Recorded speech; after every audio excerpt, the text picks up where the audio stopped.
Thank you. Just remember, the revolution is only beginning. We have a ways to go.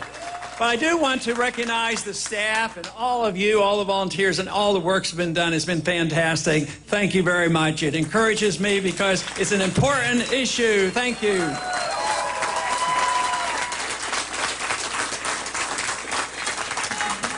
But, you know, I have one slightly discouraging announcement. I wished all the caucus had met today. Because I was disappointed. There was one caucus that I think we would have done very, very well.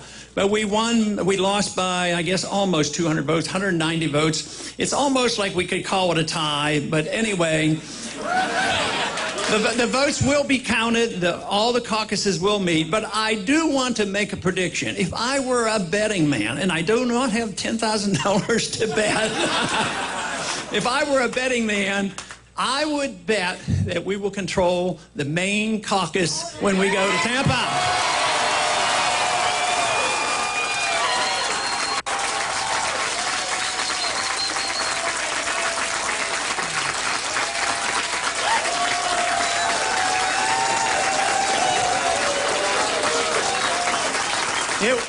It would have been great to win outright the straw vote, but it'll even be greater to win the delegate vote.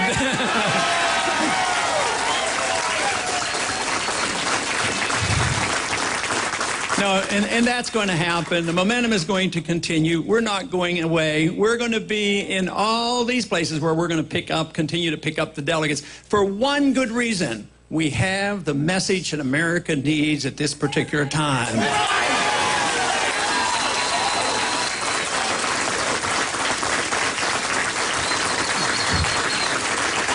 And the wonderful thing is the message is not complex. Everybody understands it. And the message is liberty. That is the message. That means we want our freedom. We want each and every individual to have their freedom, not because they belong to a group, not because they belong to one state or another. It's because we are individuals, that we are born with our freedom, and we have a natural right to our liberties. It's a God-given right, and it follows that if you have a right to your life, you have a right to your liberty to run your life as you choose in both a social and economic means. And if that is the case, the goal that we have is for all of us to be able to keep the fruits of our labor.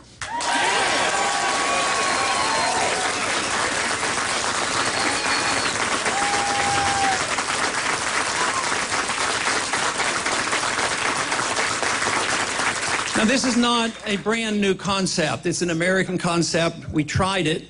It was working very well, and unfortunately, many, many decades ago, we started slipping away and took it for granted.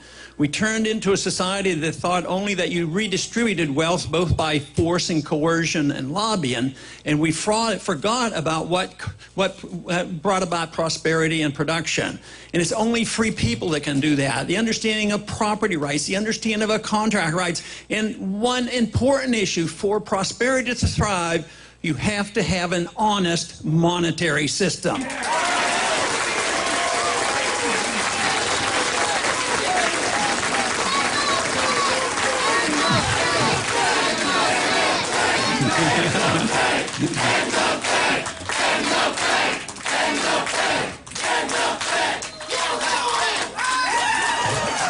And if we don't do it, they'll do it to themselves because it's non-viable. They cannot persist because the funny money system, the fiat system, the paper money system makes no sense whatsoever and is coming to an end.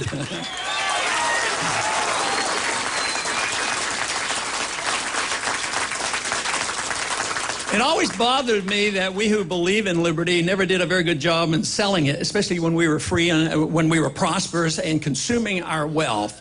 But we shouldn't ever lose this because it is now that we have to grab the moral high ground. For too long, those who wanted to take your wealth and give it to somebody else or get involved in your social life and tell you how to live and also to get involved in other countries that we shouldn't be involved.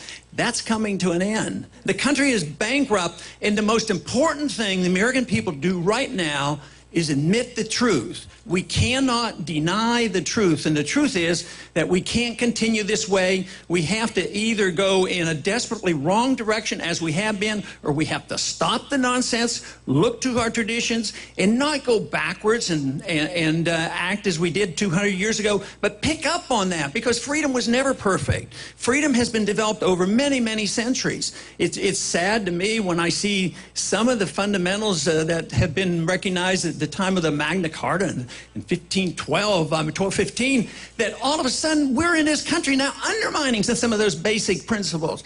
So we have a desperate struggle now to reassert ourselves and say liberty is what we want.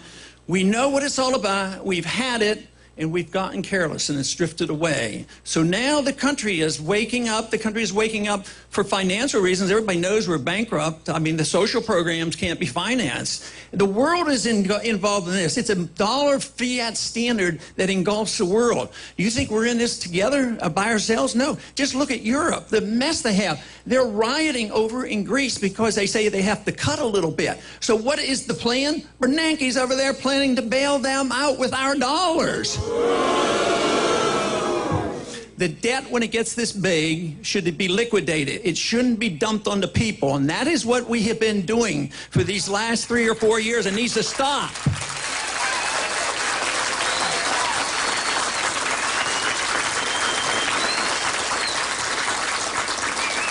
But we need to ask really a very basic question. What should the role of government be? That's the question the founders of this country and those who led the revolution asked. What should the role of government? And they didn't like the role the king had. The fortunate part about our revolution, it was one of the very, very rare times that a revolution, an overthrow of a government, actually delivered more freedom to the people than they had before the revolution. Look at the revolutions going on around the world today that we're very much involved in. Unfortunately, they're ending up even with less. As bad as their governments were, just think of what's happening today. So we had more liberty, not less liberty, and we need to build on that and understand how important it is. But the role of government should be no more complicated than guaranteeing the right to your life and the right to your liberty. What does that mean? It means the government should be out of the economy. Oh, they say there's no regulations. Yes, you have the regulations of property rights. You have the regulations of market, the regulations of contracts, the regulations of sound money, the regulations of bankruptcy, the regulations of don't bail out anybody that, you know, that comes to the government for bailouts. Those are regulations that are truly free market oriented. But it also means that the government ought to be out of our social lives and the way we run our lives. For too long, we've taken liberty and chopped it into two pieces. Oh, social liberty and personal liberty and religious liberty. Some people defend that, and others have economic liberty. It's one and the same because it's individual liberty, and we have a right to our life and the right to our conscience.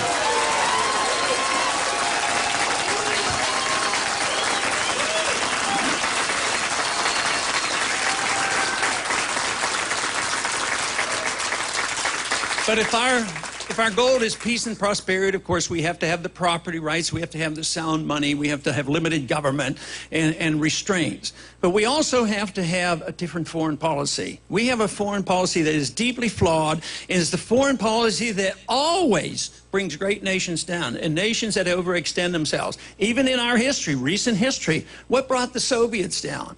When the Soviets came, you know, I was drafted in the 60s. They had 30,000 nuclear missiles, and we didn't have to fight them, thank goodness. But they collapsed because of their deeply flawed economic policy and their foreign policy of overextending themselves. And we're doing the very same thing.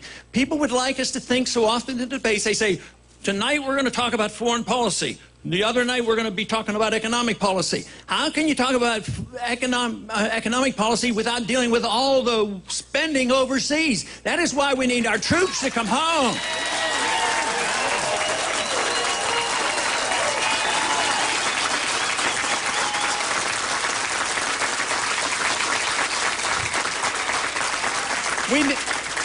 We need a policy which is constitutional. The founders gave us good guidelines. They said, shouldn't go to war unless you declare it. We have a responsibility for a strong national defense. But today, our presidents don't come to the Congress and to the people and say, declare the war or not declare the war. They just go to war. Sometimes they consult. Sometimes they don't even consult with the Congress. But they're always overly willing to consult with NATO and take their marching orders from the UN. That's wrong. So therefore, a foreign policy of non-intervention, minding our own business, stay out of policing the world and stay out of nation building. That is the road to peace and prosperity. That is what we have to go for. Under the circumstances that we live today, where we allow our government to grow so big, governments cannot grow unless they undermine personal liberty. Every time government writes another rule or regulations, no matter how it comes about, it undermines our personal liberty. But it does it in an even more sinister way, because when people get frightened either about foreign policy issues or they get frightened about economic issues, they think, I'm frightened, the government is supposed to take care of me, and I'm entitled to it, so I have a right to this. And they're so willing to give up their freedoms. And we were warned so clearly that you can't be safer by giving up your liberties. We never should have to give up our liberties in order to pretend that we might be a little safer. Ron Paul getting ready to wrap up his remarks. We're going to be speaking with him shortly.